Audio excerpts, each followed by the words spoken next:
আকাশবাণী আগরতলা। স্থানীয় সংবাদ পড়ছে চন্দন লেখা পাল। এখনকার বিশেষ বিশেষ খবর হলো, মুখ্যমন্ত্রী অধ্যাপক ডক্টর মানিক সাহা জানিয়েছেন, ত্রিপুরায় স্থায়ী বাসিন্দা সেনাবাহিনী ও সিএপিএফ জওয়ানদের অবিবাহিত ও নির্ভরশীল 18 বছরের বেশি বয়সী কন্যা পুত্রদের সামাজিক পেনশন প্রদান করা হবে। আজ 19 মে ভাষা শহীদ দিবসে রাজ্যে শহীদদের শ্রদ্ধাঞ্জলি। কেন্দ্রীয় কৃষিমন্ত্রী শিবরাজ সিং চৌহানের পৌরোহিত্যে আজ বিভিন্ন রাজ্যের কৃষিমন্ত্রীদের সঙ্গে ভার্চুয়াল বৈঠক। আগরতলার ভাদারঘাটের অরিত্ররায় মাউন্ট এভারেস্টে আরোহণ করে রাজ্যে নজির স্থাপন করেছেন। এবারে আসছে বিস্তারিত সংবাদে। মুখ্যমন্ত্রী অধ্যাপক ডক্টর মানিক সাহা জানিয়েছেন, ত্রিপুরার স্থায়ী বাসিন্দা সেনাবাহিনী ও সিএপিএফ জওয়ানদের অবিবাহিত এবং নির্ভরশীল 18 বছরের বেশি বয়সী কন্যা পুত্রদের সামাজিক পেনশন প্রদান করা হবে। চলতি অর্থ বছরের বাজেটে এই প্রকল্পের জন্য 2,40,00,000 টাকা বরাদ্দ করা হয়েছে।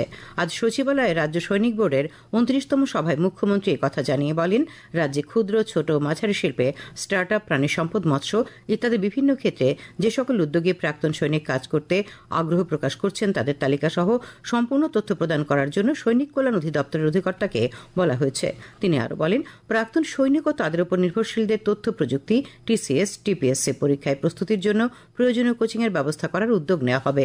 সভায় রাজ্যের সৈনিকদের গ্যালেন্ট্রি সার্ভিস অ্যাওয়ার্ডের পুরস্কারের মূল্য বৃদ্ধি করা, যুদ্ধে বা সংঘর্ষে মৃত বা শারীরিকভাবে অক্ষম রাজ্যের প্রতিরক্ষা জওয়ানদের জন্য এককালীন এক্সগ্রেশিয়া গ্রান্ট বৃদ্ধি করা, প্রাক্তন সৈনিকদের পুরো করে ছাড় প্রদান, রাজ্য সরকারের চাকরিতে প্রাক্তন সৈনিকদের জন্য সংরক্ষিত আসন সংখ্যা বৃদ্ধি করা ইত্যাদি বিষয়ে আলোচনা করা হয়। আজ 19 মে ভাষা শহীদ দিবস। 1961 সালে এই দিনে আসামে শিলচর শহরে বাংলা ভাষাকে সরকারি ভাষার স্বীকৃতি দেওয়ার দাবিতে আন্দোলনরত 11 জন মৃত্যুবরণ করেন। এই দিনটির স্মরণে শিলচরে আজ নানা অনুষ্ঠানের আয়োজন করা হয়। আগরতলায় মৈত্রী সংসদের উদ্যোগে বিকেলে রবীন্দ্র শতবার্ষিকী ভবন প্রাঙ্গণে এক শ্রদ্ধাঞ্জলি অনুষ্ঠানের আয়োজন করা হয়। এদিকে আমরা বাঙালি দলের তরফে আজ নানা অনুষ্ঠানের আয়োজন করা হয়েছে। আগরতলায় দলীয় কার্যালয়ে উপলক্ষে আজ এক অনুষ্ঠানে ভাষা শহীদদের স্মরণ করেন দলের নেতাকর্মীরা। আজ ধর্মনগরের বিবেকানন্দ সার্ধ শতবার্ষিকী ভবনে মাতৃভাষা সুরক্ষা দিবস পালন করা হয়েছে। উপস্থিত ছিলেন বিধানসভার অধ্যক্ষ বিশ্ববন্ধু সেন, ধর্মনগর পৌর পরিষদের চেয়ারপারসন প্রমুখ। মুখ্যমন্ত্রী অধ্যাপক ডক্টর মানিক সাহা আজ আগরতলার পূর্ব চানমারি এলাকায় মর্মান্তিক ঘটনায় নিহত 2 শিশুর পরিবারকে 8 লক্ষ টাকা আর্থিক সহায়তা প্রদান করেন। তিনি নিহত 2 সন্তানের মা বাবাকে সমবেদনা জানান। তার সঙ্গে ছিলেন পর্যটন মন্ত্রী সুশান্ত চৌধুরী। রাজ্যে সূর্যমুখী ফুলের চাষের প্রসার ঘটানো এবং একই সঙ্গে সূর্যমুখী তেল, বীজ ও ভোজ্য তেলের উৎপাদন করার লক্ষ্যে প্রথমবারের মতো রাজ্যে পরীক্ষামূলকভাবে শুরু হয়েছে সূর্যমুখী ফুলের চাষ। চুরিলাম ব্লকে শুরু হওয়া এই চাষ নিয়ে এবারে শুনুন সিপাহীজলা জেলা প্রতিনিধি অভিজিৎ বর্ধনের একটি প্রতিবেদন। কৃষিক্ষেত্রে নতুন নতুন প্রযুক্তি প্রয়োগ করে কৃষি ও কৃষকের উন্নয়ন ও উপার্জন বৃদ্ধির উদ্দেশ্যে কাজ করছে সিপাহীজলা জেলা কৃষি বিজ্ঞান কেন্দ্র। জেলায় সূর্যমুখী তেল উৎপাদন করার সেই লক্ষ্যে চরিলাম ব্লকের অধীন বরজলা গ্রামের চিকনছড়া এলাকায় কৃষকদের নিয়ে পরীক্ষামূলকভাবে শুরু হয়েছে সূর্যমুখী ফুলের চাষ। এখানকার কৃষকদের সূর্যমুখী ফুলের চাষের অগ্রগতি দেখতে এসেছেন ইম্ফলের কেন্দ্রীয় কৃষি বিশ্ববিদ্যালয়ের সম্প্রসারণ শিক্ষা অধিদপ্তরের 3 বিজ্ঞানী। সূর্যমুখী ফুলের চাষের অগ্রগতি দেখে গভীর সন্তোষ ব্যক্ত করেছেন কৃষি বিজ্ঞানীদের প্রতিনিধি দল। আমার নাম প্রফেসর দীপক নাথ, আমি কর্মরত directorate of extension education, central agriculture university Imphal. এই ত্রিপুরার সিপাহীজলা আবহাওয়ার মধ্যে এই সানফ্লাওয়ারটা মানে একটু ভালো একটা ক্রপ হিসাবে দেখা গেছে। তো আগামীতে আমরা এটা আরো এক্সটেন্ড করার জন্য করব, যাতে অন্য কৃষকরাও এটা এই টেকনোলজিটা লইতে পারে। কিন্তু প্রধান উদ্দেশ্য এটাই যে এটা যেটা আমরা তো ত্রিপুরা সবাই ধান চাষ করে, তো এই যেটা অফ পিরিয়ড থাকবো ওইখানে আমরা এটা ফিট করতে হইব, তাকি জমিটা পুরা ইউটিলাইজেশন হইব এবং কৃষকের একটা এডিশনাল একটা ইনকাম এখান থেকে আসতে পারে। বর্তমান সময়ে স্বাস্থ্য সচেতন অনেক মানুষই ভোজ্য তেল হিসেবে সূর্যমুখীকে বেছে নিয়েছেন। ক্রমাগত বাড়ছে সূর্যমুখী তেলের চাহিদা। এই বিষয়টি মাথায় রেখেই ধান চাষের ফাঁকে নিজেদের এক ফসলি জমি থেকে বাড়তি রোজগারের আশাতে সূর্যমুখী ফুলের চাষ করতে এগিয়ে এসেছেন চিকনছড়া এলাকার কৃষক ইকবাল হোসেন। আমার নাম ইকবাল হোসেন, বরজলা গ্রাম পঞ্চায়েত। তো আমরা প্রথমে ট্রায়াল হিসাবে এবছর সূর্যমুখী ফুল লাগাইছি, এরপর তিলও লাগাইছি কিছু। তো তিলটি বেশি ভালো হয়নি জলের অভাবে। ফুলটা এখন 3 মাস আছে, বর্তমানে 3 মাস এতটুকু হয়েছে, এর বিচি হবে। তাই এই বিচিটি কৃষি বিজ্ঞান কেন্দ্রে তারা নিয়ে প্রসেসিং করে তেল করবে, তেল করে আমাদেরকে দিয়ে দিবে।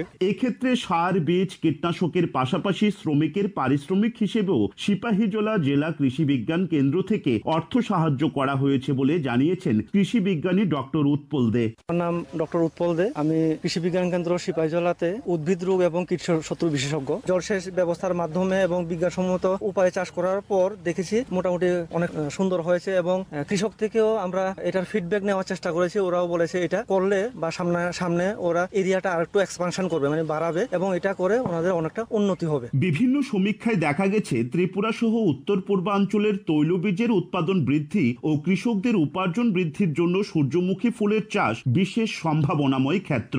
এই অঞ্চলের জল, আবহাওয়া ও তাপমাত্রা সূর্যমুখী চাষের জন্য অনুকূলও বলা হয়। এই চাষের জন্য পর্যাপ্ত ব্যবস্থাপনা পদ্ধতি ও গুণমান সম্পন্ন বীজ, সার ও বিপণনের সুবিধা তৈরি হলে এই ফসল এই অঞ্চলের কৃষি উন্নয়নে অত্যন্ত গুরুত্বপূর্ণ ভূমিকা নিতে পারবে। সিপাহীজলা জেলা থেকে অভিজিৎ বর্ধন, আকাশবাণী সংবাদ, আগরতলা। খবর প্রচারিত হচ্ছে আকাশবাণীর আগরতলা কেন্দ্র থেকে।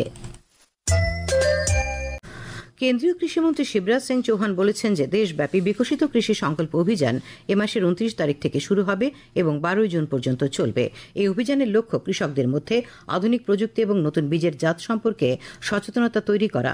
আজ নতুন দিল্লিতে এক সাংবাদিক সম্মেলনে শ্রী চৌহান বলেন, এই অভিযানটি দেশের 723টি জেলায় চলবে এবং প্রায় 1.5 কোটি কৃষকের কাছে পৌঁছবে। प्रधानमंत्री श्रीमान नरेंद्र मोदी जी के नेतृत्व में विकसित भारत के निर्माण का अभियान चल रहा है और विकसित भारत के लिए विकसित कृषि, विकसित खेती और समृद्ध किसान ये जरूरी है। और हम सब जानते हैं कि आज भी कृषि भारतीय अर्थव्यवस्था की रीढ़ है। लगभग आधी आबादी के रोजगार का साधन है, आजीविका है, और इससे भी अगर आगे बढ़ के कहूं तो देश की खाद्य सुरक्षा का आधार है।